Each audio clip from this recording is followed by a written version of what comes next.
کتاب اللہ ان کا منشور، دین نبی ان کا دستور، اطیعوا اللہ و اطیعوا الرسول۔ حدیث تقریری یہ ہے،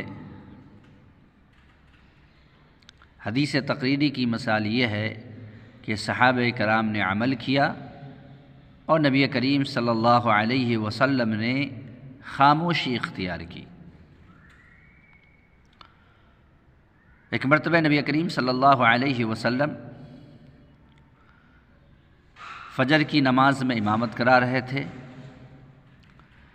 جب آپ نے سلام پھیرا تو سلام پھیرنے کے بعد ایک صحابی کو دیکھا کہ وہ بھی میرے ساتھ سلام پھیر رہے۔ پھر وہ صحابی کھڑے ہو کر کے نماز پڑھنے لگے۔ جب انہوں نے نماز پوری کر لی تب آپ صلی اللہ علیہ وسلم نے کہا کہ فجر کی تو 2 رکعت ہے، تم 4 رکعت کیوں پڑھ رہے تھے؟ انہوں نے کہا کہ اللہ کے نبی صلی اللہ علیہ وسلم، جب میں مسجد میں آیا تو اقامت کہی جا چکی تھی، جماعت کھڑی ہو چکی تھی اور آپ کی تلاوت چل رہی تھی، اس لیے میں نماز میں شامل ہو گیا۔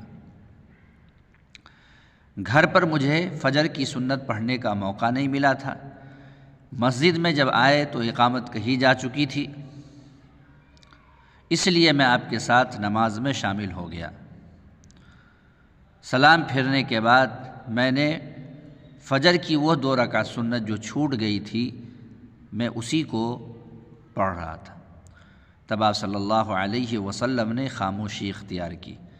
پتہ کیا چلا کہ اگر کوئی شخص فجر کی سنت فجر کی نماز سے پہلے نہیں پڑھ پایا ہے اور مسجد میں آیا تو اقامت کہی جا چکی تھی، جماعت کھڑی ہو چکی تھی،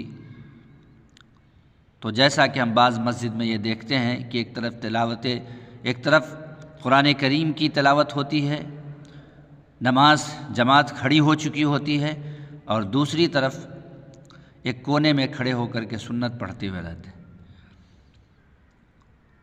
اور جب نماز میں کہا جاتا ہے کہ بھائی سورہ فاتحہ پڑھو امام کے پیچھے، تو کہتے ہیں کہ بھائی سورہ فاتحہ امام کے پیچھے کیسے پڑھیں گے، امام کی قرأت ہماری قرأت کے لیے کافی ہے۔ لیکن وہاں پر جو ہے الگ سے سنت پڑھتے ہوئے ہوتے ہیں، ظاہر سی بات ہے جس میں سورہ فاتحہ بھی پڑھتے ہوں گے اور دیگر صورتوں کو بھی پڑھتے ہوں گے۔ تو صحابہ کرام کا عمل یہ تھا کہ اگر جماعت کھڑی ہو جاتی، اقامت کہہ دی جاتی، تو وہ الگ سے نماز نہیں پڑھتے تھے، سنت نہیں پڑھتے تھے، بلکہ وہ جماعت میں شامل ہو جاتے تھے۔ ڈاکٹر فہد الاسلام سلفی، اسلامک ریسرچ آرگنائزیشن، پٹنہ۔